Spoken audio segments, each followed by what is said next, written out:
This is an examination of the hidden human condition. This is the Hidden Killers Podcast with Tony Bruschi. We are talking today with one of our favorite guests, clinical and forensic psychologist Joan E. Johnston is here. And let's dive into this, talking about a specific angle in the Bryan Kohberger case. And I want to talk about the kind of the psychology of where we put dollar values on people who are incarcerated. It's looking like if Kohberger is convicted and sentenced to death, it would cost about $1 million more from that point to actually death than it would if he were just to be incarcerated for the rest of his life, if in fact he's guilty. A lot of people think it's the other way around. The argument's usually made, well, why are we using that taxpayer money to keep them around? It actually costs more to execute someone. This is an interesting one, and how does it play into, I guess, the outlook on this case and the psyche of the individuals that are close to it, the victims' families and such, and the greater public? Well, I certainly think it is a very common belief that the death penalty is a lot cheaper than paying for somebody to be in prison every day for years and years and years. But you're absolutely right. There's a lot of statistics and research that says the exact opposite. I think I've never really seen it broken down on a spreadsheet. Sure. I imagine that the appeals process is so lengthy. Yeah. And so involved that, number one, people, aren't likely to be put to death for 20 years, even if they are on death row. And then you think about all the appeals process and all that. And when you parse it out, it is pretty clear that the death penalty or carrying out the death penalty is much more expensive. I don't think that's a consideration, I think, an argument people often make. But I do think for the most part, for most people, the death penalty is really about emotions. It's really about this sense of justice and the sense that this is somebody who's committed a horrible crime.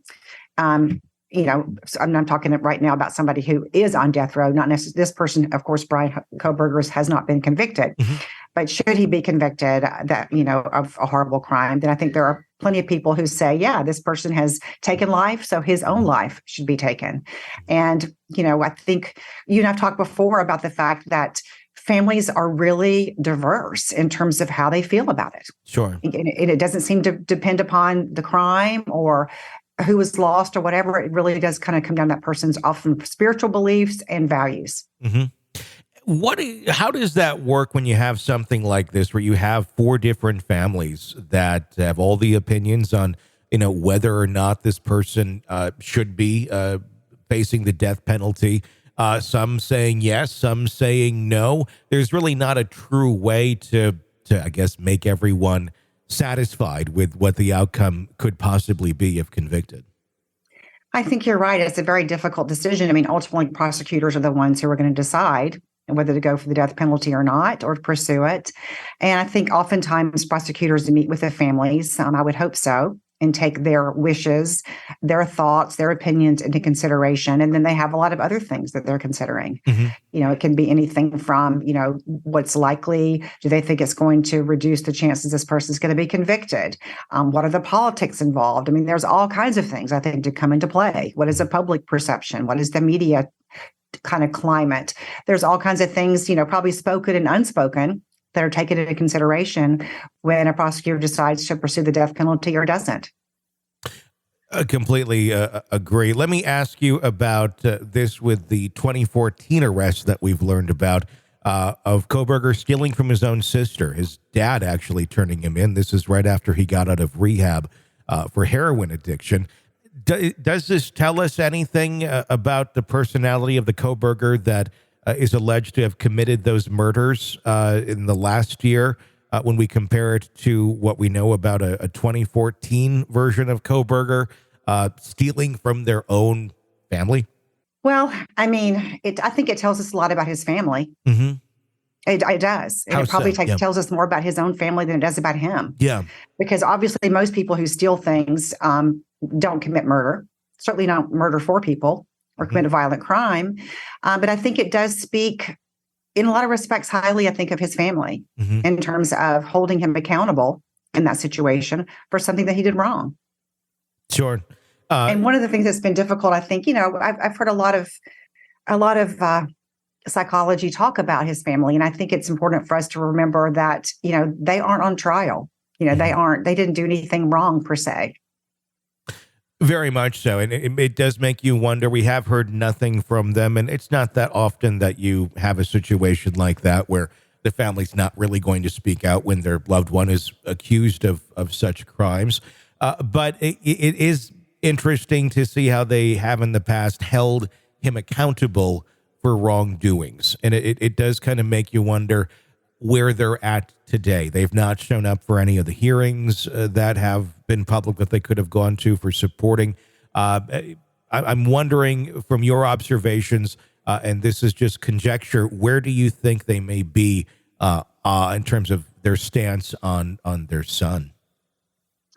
Well, I think they're like most parents who will love their child no matter what. Mm-hmm. But there's a lot to grapple with here. Sure. And, I've mentioned to you before, I have a 28-year-old son, just like Bryan Kohberger, and I have a 20-year-old daughter and a 22-year-old daughter. And I cannot imagine being in their situation where I have a son who has been accused of something so heinous. Mm-hmm. There seems to be quite a bit of evidence against him.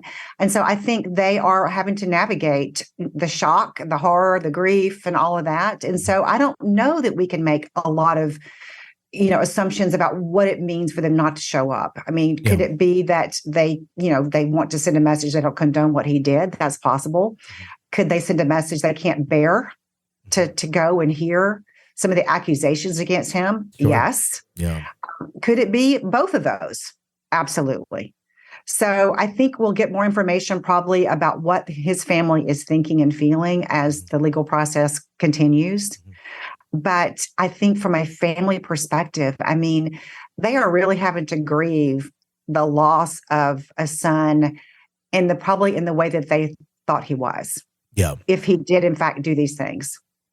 And also face a lot of public outrage themselves, and finger pointing, because, we all want to know why a person did something. And it's certainly, understandable to some extent that we start looking at their family, looking at their childhood, looking at their upbringing to kind of figure out, okay, what happened? Yeah. Where did things go wrong? Yeah, very, very much so. You're locked into the Hidden Killers podcast. Want more? Start binging on all of our true crime podcasts right now through Apple Podcasts and get an ad-free experience when you sign up to be a True Crime Today Premium Plus member exclusively on Apple Podcasts. More of the Hidden Killers podcast dropping soon. Press subscribe now.